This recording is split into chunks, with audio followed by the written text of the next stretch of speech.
The slave who escaped and became a warrior queen. The legend of Queen Nanny of the Maroons. Let me tell y'all something.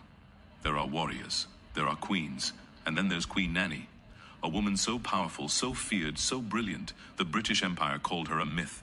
Because they couldn't handle the fact that the black woman who beat their asses over and over again wasn't a ghost. She was real, and she was coming with strategy, spirituality, and smoke. Queen Nanny wasn't just fighting for freedom, she engineered it. You know you bad when you escape slavery, disappear into the Jamaican mountains, and pop back up like, y'all miss me? Good.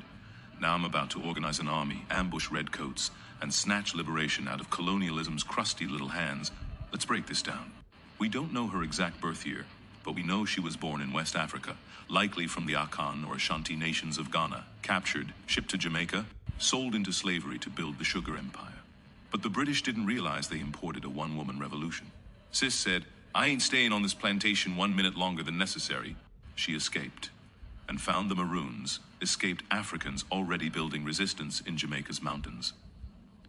They took one look at Nanny and said, Ayo, we found our general.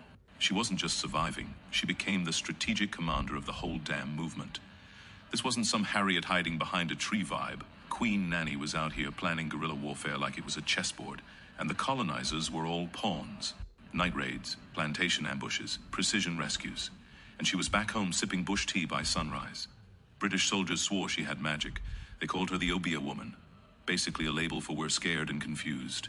But it wasn't magic, it was black brilliance, tactical mastery, and spiritual command.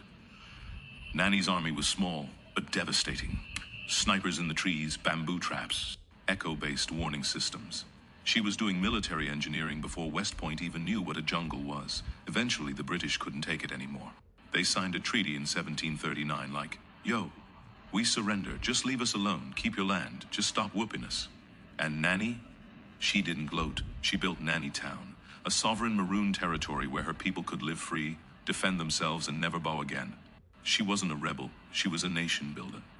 Now let's talk receipts. She's on Jamaica's $500 bill. You heard me. They put the revolutionary on the money. She's a national hero of Jamaica. She led hundreds to freedom.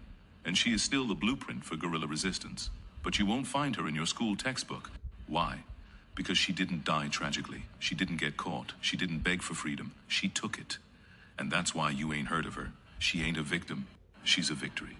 So here's what I need you to do. Like this video. Share it with anyone who thinks freedom was just a speech and a handshake.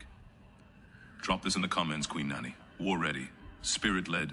And hit that follow button for Marcus Farrell Live, where we don't do dry history. We do history that slaps. And yo, if you're enjoying this content, please like, share, subscribe, and support the page.